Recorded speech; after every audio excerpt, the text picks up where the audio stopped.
What's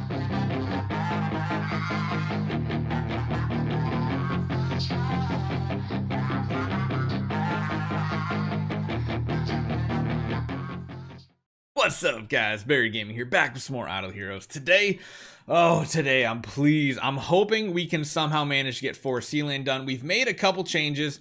One thing is I finally upgraded the Garuda Stone fully up to a crit attack. We're going to use Echo of Death, so we're going to go back to the old strategy of just a very offensive Garuda. We're not really upgrading our Rogan anymore today, but we are giving him that crown to just make him as tanky as can be. I don't really think there's anything else here that would help. I guess we could just do like extra damage on him in reality with his round 2 active. It might help. We got him with a speed HP stone, so he's tanky. He's definitely tanky. So let's give it a go. Yes, it's not like a Kiss of Ghost or Antlers Cane, but it's still an Echo of Death, which is the OG really offensive item. Let's see how this works out. Okay, we're down to only 3 targets this early, which is pretty good. Rogan did die, though, and that's the one thing. I think keeping that Rogan alive for like one more round would be good, but, oh, that is so close. I'm still tempted to regress the Penny, because I feel like the Penny has no use on our account. Some people asking, Barry, do you even have Guild Tech for Warrior? Yes, I have max Guild Tech plus max damage reduction on the waves that are necessary. Oh, that's really good. Keep hitting the boss. Keep hitting the boss. Yes, yes, yes. That's really good combos. Oh my god. The Rogan actually lived too? That means he's going to take hits for Garuda. Big active. No, we haven't procced Unbending yet. Oh, it's not going to be enough though. Oh, it's so close with this setup. We have so much more damage.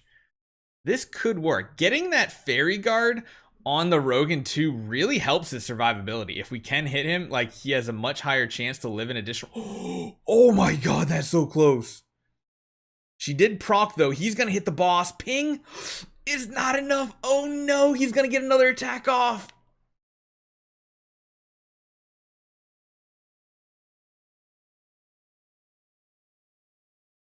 Okay, so yeah, going back to the good old adage of let's just run her offensive as possible. It worked out. We're happy. That's good, great, swell. Now, the one thing is we have this warrior gear now. Don't know what we're going to do with the warrior gear, to be honest. Wait a minute, where's our ranger gear? Did we convert our gear? No, I was like, wait a minute, why, what? I was confused there for a minute.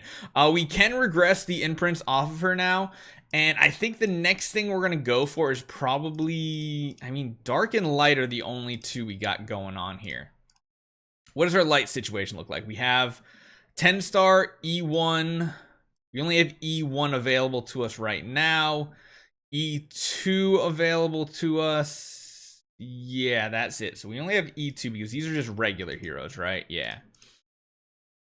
It might be worthwhile going for more, like literally going for more EOS, building her up, because EOS can get Sea Lane 20 done. Drake can as well, but I feel like even with V4 and Crown, he might need more support.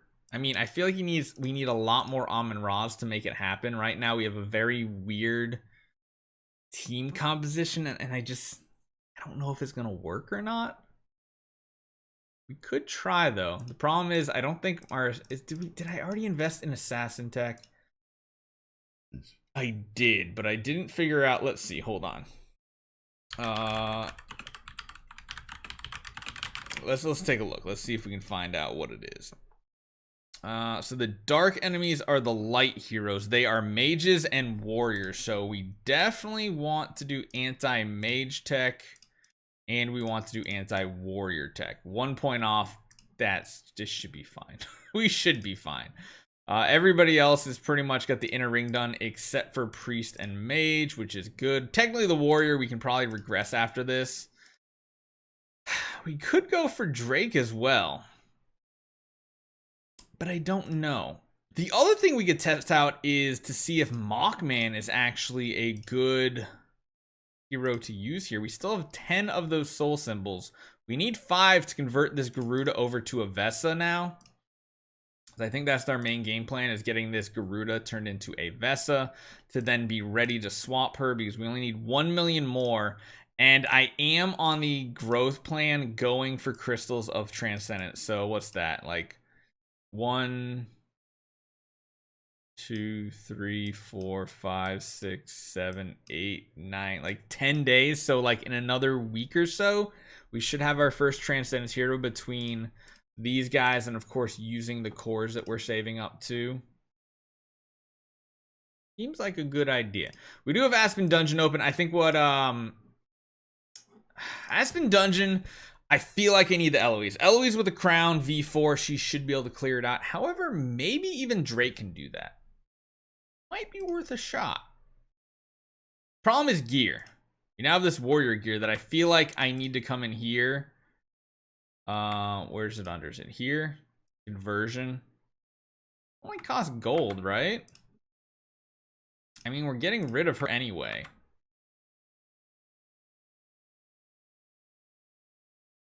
Oh, that's just for class suit, resonance suits. Here you go. You got to go piece by piece. I always thought this was weird that you have to do like you can do a conglomeration, a weird combo, but then you can only upgrade to a set. 100 million. I think that's worthwhile for what we're about to do, because Drake I think is the next task for us. So Drake gets all the goodies. Where's that Rogan at?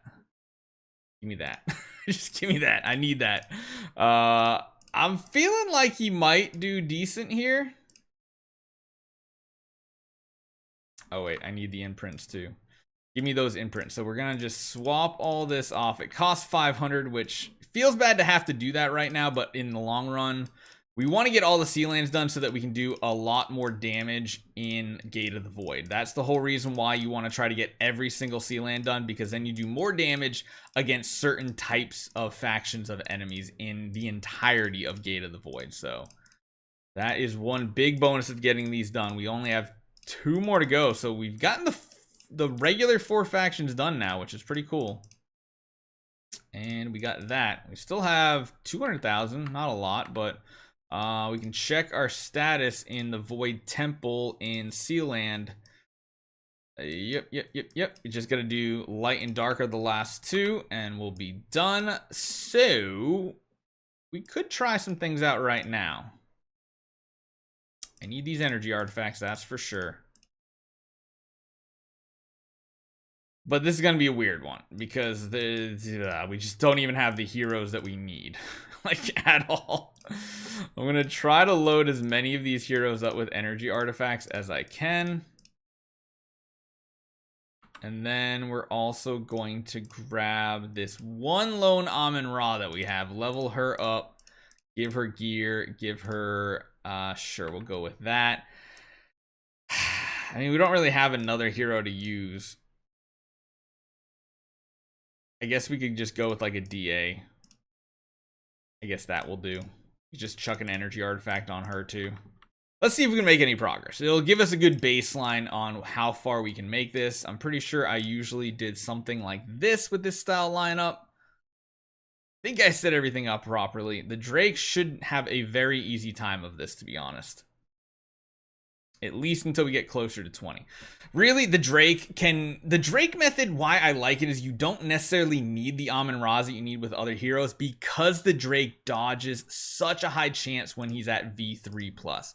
At V3, you can see now he has a 70% chance to dodge attacks. That's like the same thing as having a layer of that Guardian Shadow. So really good. Really, really good. We have the damage reductions we need. We've got some energy draining, which isn't as important because we don't need to keep the Amun-Ra's alive. Usually you have the carry to make sure the boss doesn't ever get an active so that the Amun-Ra's can survive, because the active from the dragon does multiple hits.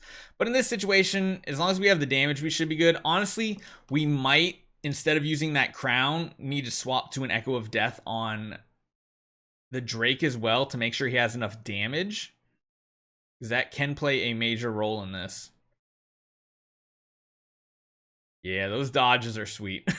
Gotta love the dodges. Somehow the Amun-Ra is still alive, putting some healing curses out, which is convenient. And now we have plenty of time to work on this boss. We shouldn't have any problems. Yeah, really good damage. Really good damage here. I love it. There we go. All right, so we got 15. We can get up to 19 with the attempts we have today. Again, I'm not going to spend any gems today to try to get attempts done. I think just time will give Drake the victories. Yeah, he's pretty much invulnerable. He just dodges everything, and when he doesn't dodge, he does a ton of damage, and seems pretty good. We do have to make sure we have Purify for control on him, though. This one is getting a little more difficult, though. Yeah, I'm thinking the Echo is going to be what we need, which does mean we need a little more RNG luck with the dodges, because this is getting to the point where the enemies have a ton of HP, and it's not quite enough for him to get the kills. Just sacrificing that DA in round 1 is fine by me, just so that we can potentially save some attacks on the Drake. Although, I mean, we could put the DA in the back to try to do some more energy draining, but I don't think she's going to do much for us. Drake is taking a lot of hits on this attempt too, and he's not doing a ton of damage. So I think we'll swap over to the Echo of Death. It does seem like the good option here, because we're just lacking damage at this point. Maybe even re-roll a stone away from attack HP to like a crit attack stone or something like that, so he's critting a lot more. But again, I don't want to try to... we've just spent a lot of gold today. Yeah, we're just lacking the damage here. So we'll give it a couple smashes here. Maybe, I was going to say, maybe we get lucky on these. We could.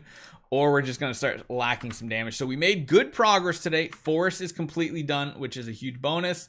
Drake is going to be our main damage dealer here for the time being. I wonder if any of the pieces rolled properly. Nah, we didn't get any of them. We could re-roll pieces, but I don't know if I'm even keeping this set of gear. I'm probably going to transfer it again over to a preset for the Vesa. We could see how the Drake does here. I mean, we could make this a nice long video again and just see how he does against a lot of these waves in Death 50 plus. Like I said, he's going to dodge a lot. He's got a very high chance to dodge, but waves like this really, really scare me, and I don't think we can do it. I mean, he's dodging a lot, but he's just not that great of an Aspen Dungeon hero, even when he has all this investment. Yes, the dodge chance is great. The second he attacks Penny, he's just going to die, though, even if he doesn't, if he even makes it there. Yeah, see, the Reflect Armor is just going to crush him, so... Till we get it back on Eloise or the Vesa, whenever that happens, we'll just stay at level 345. But we are done with the Garuda. We can get rid of her, trash her, move on to Vesa, have some fun. So hopefully you guys enjoy this one. Again, the offensive setup is definitely the way to go with the Garuda, and I'll see you guys next time.